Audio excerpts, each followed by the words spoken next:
সারা বাংলাদেশের মানুষের এখানে টাকা, আমাদের বিদেশি ভাই তারপর দেশে যারা সবাই হচ্ছে এখানে দিছে, এই টাকাগুলো আপনাদের মানে আমরা দিচ্ছি। তো যারা যারা ভিডিওটা দেখতেছেন, আমরা যেন এমন অসহায় মানুষের পাশে দাঁড়াতে পারি, ওনাদের ঘর বাড়ি করে দিতে পারি, আপনার হচ্ছে সকলে হচ্ছে ভিডিওটা শেয়ার দিয়ে দিবেন। মানে আল্লাহর রাস্তায় ভাই দেখেন এই লোকটার কি অবস্থা, ওনার ছেলে স্টক করছে, মানে হাঁটার জন্য কিচ্ছু করতে পারতেছে না ভাই। এই ঘরের ভিতরে ঢুকছি, মানে কিভাবে ঢুকছি আমরা বের হইতেছি দেখাইতেছি। এই নেন, এটা হচ্ছে আমাদের প্রবাসী ভাইদের টাকা, আমাদের দেশি ভাইদের টাকা, সবার জন্য আপনারা দোয়া করবেন। ওনাদের মা বাবা যারা পৃথিবীতে নাই, সকলের জন্য আল্লাহ তাআলা তাদের জান্নাত নসিব করেন, সকলের জন্য দোয়া করবেন। আমার হৃদয়টা ভারাক্রান্ত এই জন্য আরো যে ওনার ছেলে হচ্ছে যে স্ট্রোক করছে, তার ছেলে মেয়েদেরকে ভাত না খাইতে দিয়ে পাঠাতে, ওই চিন্তায় ওই টেনশনে উনি স্ট্রোক করছে। সবাই পাশে থাকুন, এগিয়ে আসুন। আমি ঘরটা দেখায় আসেন, বেরোন। দয়া করবেন।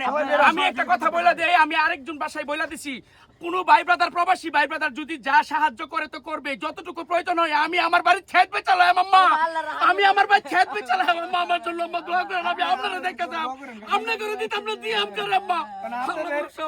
আপনাদের এই অবস্থা দেখে আজকে বিশ্বাস করেন, মানে এমন পরিবারে কান্না হইছে দাদি, আপনি দোয়া করেন কাজে, দোয়া করেন। ঘরটার অবস্থা দেন ভাই, মানে চোখে পানি ধরে রাখার মতো ঘরটা দেখে অসুস্থ। এই যে হচ্ছে অবস্থা, ভিডিওটা এই ঘরটা দেখো কিভাবে